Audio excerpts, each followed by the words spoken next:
Welcome to the शिक्षा सिद्धि study hub. मेरा नाम है शिवानी सवाल। अब आज से स्टार्ट करें बेटा MGP 4।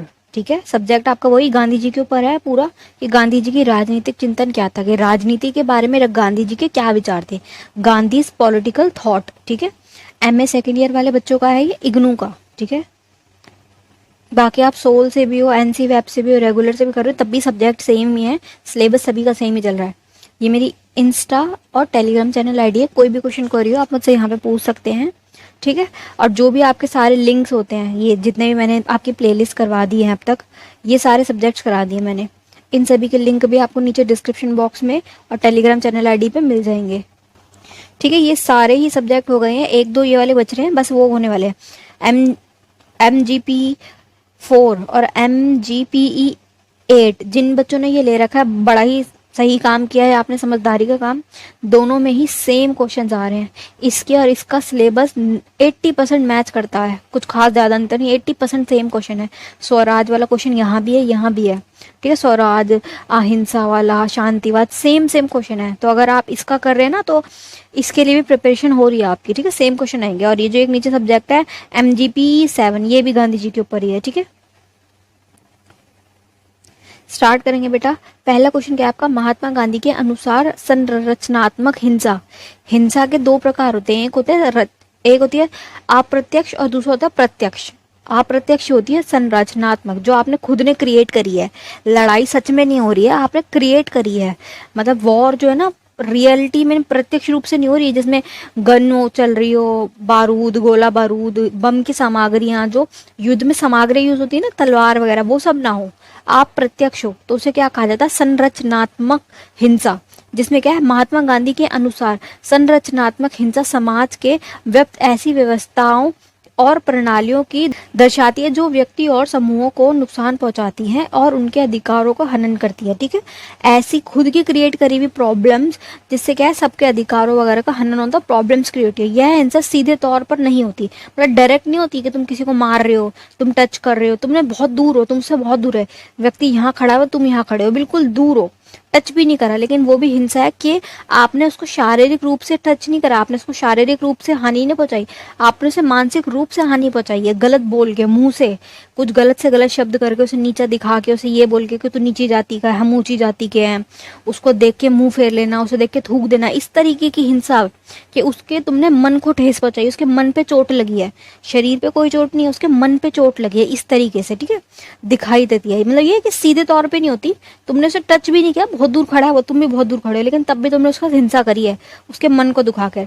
लेकिन इसका परिणाम स्वरूप लोगों का शोषण और भेदभाव, मतलब भेदभाव करना, उसे जमीन पे बिठाना और खुद ऊंचा बैठना, क्लासरूम के अंदर भेदभाव करना कि ये सारे पंडितों के बच्चे, सारे ऊंची जाति के बच्चे ऊपर बैठेंगे और जो दलित वाले वो नीचे बैठेंगे, ये भी हिंसा है। ठीक है, और असमानता, मतलब उनके साथ बुरा व्यवहार करना, असमानता करना, जाति के आधार पर उनको तुच्छ बताना, उनके साथ उनको देख के मुंह फेर लेना, उन्हें ये देख कहना कि इनके टच करने से हम अब हो जाएंगे, अशुद्ध हो जाएंगे, ये सब चीजें इसमें इंक्लूड होंगी। ठीक है, जिसमें प्रत्यक्ष नहीं होगा, डायरेक्ट हिंसा नहीं होगी, कि मारपीट नहीं होगी, सिर्फ किससे होगी, विचारों से लड़ाई हो रही है, विचारों से तुम उसे हिंसा कर रहे हो उसके साथ। ठीक है, ऐसे संरचनात्मक हिंसा के कारक क्या है, आर्थिक असमानता, कि कोई तो बहुत रिच है और कोई बहुत पुअर है, और तुम उसके साथ क्या करो, शोषण कर रहे हो, उसको पैसे नहीं मिल रहे, उसके काम के सैलरी कम दे रहे हो, बेचारे बहुत बुरी हालत में जो रह रहे हैं।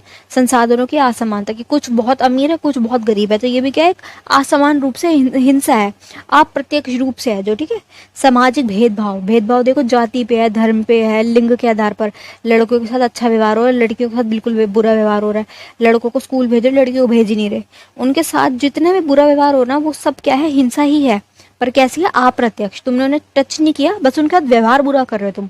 और अन्य आधारों पर भेदभाव, किसी भी आधार पर भेदभाव तुम अगर कर रहे हो तो वो भी एक प्रकार की तुम उसका हिंसा कर रहे हो। चोट तो उसे पहुंच रही है पर वो चोट दिख नहीं रही। ठीक है, विजिबल नहीं है, वो चोट नहीं दिख रही, वो उसके मन पे चोट लग रही है। ठीक है, राजनीतिक दबाव, शक्तियों का दुरुपयोग कर रहे हो तुम, ठीक है, निरंकुशता ला रहे हो, तो ये सब भी क्या है, हिंसा ही है, बट कैसी है, इनडायरेक्ट है, अप्रत्यक्ष हिंसा है ये। अब क्या है, संरचनात्मक हिंसा से बचने के उपाय। अब इससे जो ये वाली हिंसा, इसको कैसे रोके, क्योंकि तुम पुलिस के पास जाते भी हो तो तुम उन्हें क्या ही बोलोगे कि कोई सबूत ही नहीं तुम्हारे पास है, तुम्हारे शरीर पे कोई चोट नहीं है, कुछ भी नहीं, तुम कैसे बोलोगे, है ना। तो इसको भी रोकने के तरीके हैं, उसमें क्या है, शिक्षा। आप शिक्षा के लेवल को बढ़ा दो, शिक्षित कर दो लोगों को, जागरूक कर दो लोगों को अपने अधिकारों को और कर्तव्य के बारे में शिक्षित कर दो कि तुम्हारे अधिकार हैं ये, ताकि कोई तुम्हारे साथ गलत व्यवहार ना कर सके, तुम बोलने लायक हो जाओ। तो इससे क्या है, संरचनात्मक हिंसा से तुम बच सकते हो। ठीक है। सामाजिक न्याय, सामाजिक न्याय क्या कहता है बेटा, ये जो समाज है ना, इसमें सब लोग जितने रह रहे हैं ना, चाहे वो किसी भी जाति का हो, चाहे वो किसी भी लिंग का हो, कैसा भी हो, काला हो गोरा, सबको ना बराबर का दर्जा दो। तो वो क्या होता है, सामाजिक न्याय। तब क्या होगा, ये इससे संरचनात्मक हिंसा से बच जाएंगे कि काले लोग भी और गोरे लोग भी, दलित लोग भी, पंडित लोग भी, सब मिलके इस समाज में बराबरी से रहेंगे। तो ये हो जाएगा न्याय। तो तुम्हें इस समाज को न्यायपूर्ण बना दो, हिंसा कम हो जाएगी। लोकतांत्रिक मूल्य, देखो लोकतंत्र में क्या है, सब बराबर है।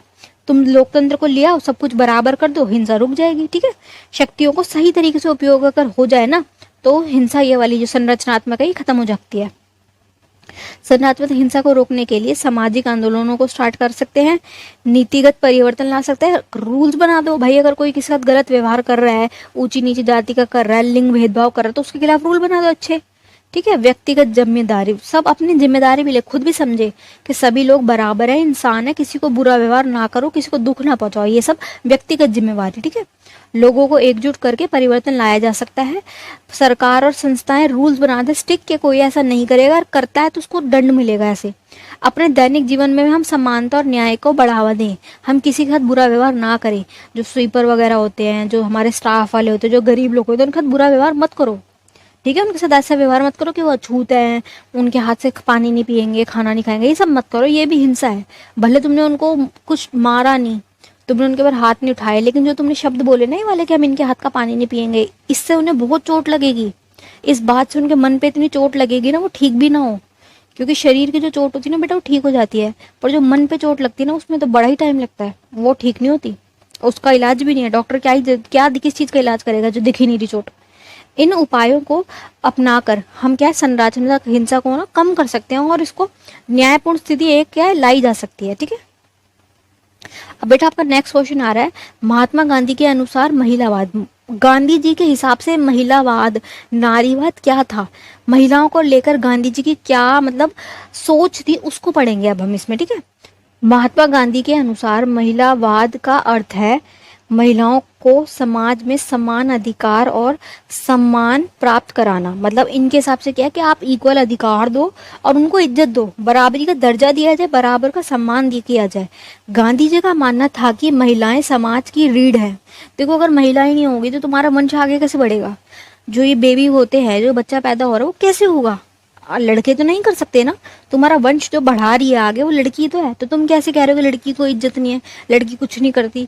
अगर लड़कियां कुछ नहीं करती तो एक दिन बिना लड़कियों के तुम पूरा घर को संभाल के दिखा दो, बच्चों को खाना वाना, पूरा घर का सामान A to Z, पूरा घर को संभाल के तुम दिखा दो एक दिन। तो इन्होंने यही बोला कि समाज की रीढ़ है ये, अगर लड़कियां नहीं होंगी तो समाज रुक जाएगा फिर। ठीक है। तो और उनका उत्थान करना समाज के लिए, विकास के लिए आवश्यक है। तुम अगर चाह रहे हो तुम्हारा समाज आगे बढ़े तो तुम्हें लड़कियों को भी साथ लेके चलना पड़ेगा। 50-50% का क्या है रेशो है। लड़कियां अगर आधी है 50% है, तो लड़के भी 50% है, बराबर का रेशो है। तुम इसको आधी जनता को, आधी पॉपुलेशन को कैसे तुम कर सकते हो कि कुछ नहीं है ये, सिर्फ और सिर्फ लड़कों के उत्थान पे जा रहे हो। नहीं, तुम्हें अगर विकास करना है ओवरऑल, तुम्हें लड़कियों को भी लेके चलना पड़ेगा साथ में। गांधी जी के विचार में महिलाओं की स्थिति में सुधार के लिए कई महत्वपूर्ण क्या है बिंदु है, बहुत सारे अलग अलग पॉइंट्स है, जिसमें क्या है महिला शिक्षा, लड़कियों को पढ़ाना बहुत जरूरी है। सबसे पहला पॉइंट यही है, पढ़ाई। ठीक है। फिर क्या, महिला स्वतंत्रता, उन्हें घर से बाहर निकलने की आज़ादी दी जाए, महिलाओं के अधिकार के बराबर के अधिकार दिए जाए। ये नहीं बोल रहे कि लड़कों से ज्यादा अधिकार दो, लड़कों के बराबर अधिकार दो, ये कहा जा रहा है। गांधी जी महिला शिक्षा के पक्षधर थे। इन्होंने हमेशा महिलाओं के लिए अच्छी बातें बोली, कभी इन्होंने गलत बातें नहीं बोली। हमेशा इन्होंने पक्ष लिया है कि महिलाएं बहुत अच्छी हैं। इन्होंने बोला कि जो महिलाएं हाथ में अपने बच्चे लेके, गोद में बच्चे लेके आंदोलन को में आ रही है, आंदोलन में पार्टिसिपेट कर रही है, तो इससे ज्यादा क्या बड़ी बात हो सकती है। लोगों को पैदल चलने में, आंदोलन में जोर आ रहा है, वो आना नहीं चाहते आंदोलन में। औरतें साड़ियां पहन के, बच्चे हाथ में लेके आंदोलन में पार्टिसिपेट कर रही है, घर का काम भी करके आ रही है, जाके भी घर का काम करेंगी। तो ये इन्होंने बहुत इनको बोला कि महिलाओं से ज्यादा मेहनती और होता ही कौन है महिलाओं से ज्यादा मेहनती। तो उन्होंने महिलाओं की शिक्षा पे फोकस किया कि देखो शिक्षा बहुत जरूरी चीज है, शिक्षा मिलेगी उन्हें समझ आएंगी चीजें, उनको जागरूकता पता चलेगी, उनके अधिकार उन्हें पता चलेंगे, बोलने लायक हो जाएंगी वो। स्वतंत्रता पे क्या है, गांधी जी ने महिलाओं की स्वतंत्रता और आत्मनिर्भरता का अधिकार वो बल दिया कि उनको आत्मनिर्भर होना चाहिए, किसी पे वो डिपेंड ना हो। सारी जिंदगी पर बाप पे डिपेंड रहती है आधी जिंदगी, फिर पति के ऊपर, फिर बेटे के ऊपर, ये पूरी उनकी जिंदगी डिपेंडेंट रह जाती है। तो ये गलत बात है। उन्हें आत्मनिर्भर करना पड़ेगा, स्वतंत्र करना पड़ेगा, घर से निकलने की आजादी हो, पर्दा प्रथा ना हो। गलत है पर्दा प्रथा। महिला के अधिकार, गांधी जी ने महिलाओं के अधिकारों की रक्षा के लिए आंदोलन भी चलाए। ठीक है, महिलाओं को बाहर निकलने के लिए बहुत उन्हें प्रमोट किया कि आप लोग बाहर आइए। ठीक है, महिला सशक्तिकरण पर गांधी जी ने हमेशा बात करी है, जिसमें क्या है, गांधी जी ने महिलाओं के सशक्तिकरण, उन्हें पावर करने के लिए, उन्हें बाहर बुलाने के लिए समर्थन थे। उन्होंने महिलाओं को समाज में महत्वपूर्ण भूमिका बताई। उन्होंने बोला कि महिलाओं की बहुत महत्वपूर्ण भूमिका है और इसको प्रोत्साहित करो, ये मत करो कि कुछ नहीं है, उनकी इज्जत बराबर का दर्जा है उनका। गांधी जी ने महिलाओं के उत्थान के लिए कई कार्य करे कि महिलाओं के संघ बना दिए, ग्रुप्स बना दिए, महिलाओं के संगठन बना दिए, महिला शिक्षा कार्यक्रम चला दिए, महिला सशक्तिकरण के लिए आंदोलन करे, बहुत सारे ग्रुप्स वगैरह बनाए, जिससे क्या जागरूकता बढ़े, लड़कियां समझे इस बात को कि हमारे भी अधिकार हैं और बाहर है। महात्मा गांधी महिलाओं के प्रति उनके विचार में कार्य में साबित करते हैं। उनके जो विचार थे ना, उनके कार्यों में पता चल जाता है कि हाँ ये अच्छे थे। वो महिलाओं के उत्थान के लिए बात करते थे हमेशा। गांधी जी का मानना था कि महिलाएं पुरुषों के बराबर हैं, इक्वल हैं, और दोनों ही आत्मा एक जैसे, दोनों की आत्मा देखो एक जैसे है। तुम कैसे बोल रहे हो कि महिलाएं कुछ नहीं है और पुरुष बहुत ज्यादा बड़े हैं, बहुत अच्छे हैं, ऐसा तो कुछ नहीं है। दोनों के अंदर सेम आत्मा है। ठीक है, हालांकि मैं ये बोल रही हूँ वाली बात कि शारीरिक बनावट अलग है, पर देखो मानसिक रूप से दोनों बराबर है, दोनों की आत्मा जो है बराबर है। अंतर आत्मा में नहीं होता, आत्मा बराबरी होती है। उन्होंने महिलाओं की शिक्षित होने पर जोर दिया। उन्होंने आत्मनिर्भर बनाने के लिए चरखा चलाना सिखाया। उन्होंने बोला चरखा चलाओ, आत्मनिर्भर हो, पैसे कमाओ। गांधी जी ने महिलाओं को आजादी के आंदोलन में सक्रिय भागीदारी मांगी और दी भी, कि तुम्हें बराबर का दर्जा तुम्हें दिया जा रहा है, आंदोलन में आओ, बाहर आओ, घर से निकलो और आंदोलन में पार्टिसिपेट करो। उन्होंने महिलाओं को आत्मनिर्भर बनाने के लिए खादी का उपयोग करने को बोला। मतलब चरखा चला के आप घर में ही खादी बना सकते हो, पैसे कमा सकते हो।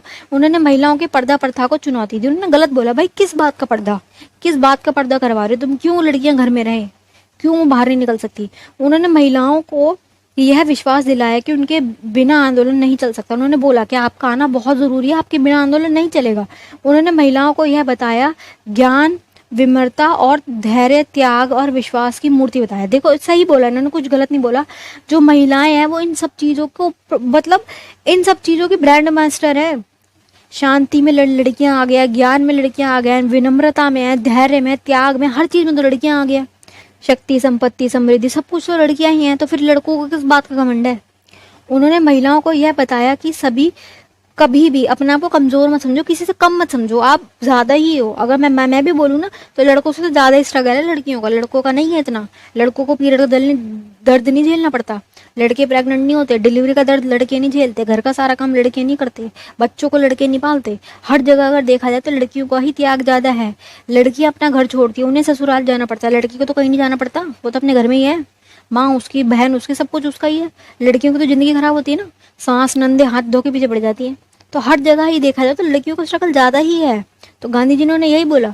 उन्होंने महिलाओं को यह बताया कि पत्नी पुरुष की गुलाम नहीं है। क्यों पत्नियों को दास बताया जा रहा है, बिल्कुल चरणों की दासी बताया जा रहा है। उन्होंने महिलाओं को यह बताया कि पत्नी को भी अपनी राय चुनने का अधिकार है, हक है। आपकी क्या इच्छा है आप बोल सकते हो, पर्दे के पीछे मुंह छुपा के पल्ला करके रह के कोई फायदा नहीं है।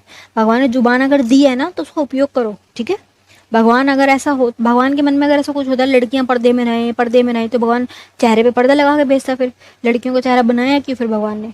और अगर भगवान ने जबान दी है तो बोलो, फिर भगवान ने जबान दी है ना तो बोलो। उन्होंने महिलाओं को यह बताया कि महिलाओं की समस्याओं को समाधान करने के लिए लोगों को मानसिक रूप से बदलना होगा। लोगों की मानसिकता खराब है, समाज की मानसिकता खराब है, बदलना होगा।